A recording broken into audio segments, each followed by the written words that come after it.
बिस्मिल्लाहिर्रहमानिर्रहीम।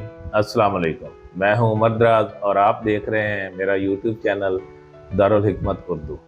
दोस्तों, आज मैं जो आपको नुस्खा देने लगा हूं, ये नुस्खा जिन लोगों को गर्मी दाने हैं, मौसमी एलर्जी है और ख़ारिश है और दानों के मसाइल हों, खुराक सही से हज़म ना होती हो या शुगर हो, आपने क्या करना है, ये नुस्खा उनके लिए है।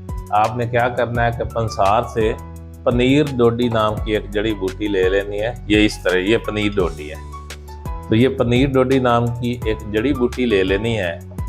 इसके इस्तेमाल का क्या तरीका है मैं वो आपको बताता हूँ। आपने रोज़ाना 5 से 7 दाने या 10 दाने पनीर डोडी के आपने 1 कप पानी में डालने हैं। मिट्टी का बर्तन ले लेना है और उस कप पानी में डाल के रात को भिगो के रख दें।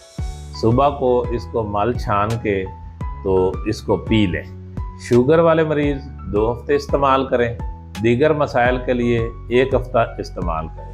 अगर मसाइल कुछ रह जाएं, हाल तलब हों, तो 10 दिन के वक्फे के बाद 1 हफ्ता मज़ीद इस्तेमाल करें और दुआओं में याद रखें। दोस्तों, अगर आप रोज़ाना मुफ्त तिब्बी मालूमात और मशवरे और जड़ी बूटियों से घरेलू इलाज कैसे मुमकिन है इस बारे में जानना चाहते हैं, तो मेरे चैनल को सब्सक्राइब करें, वीडियो को लाइक और शेयर करें और कमेंट बॉक्स में कमेंट ज़रूर करें। शुक्रिया।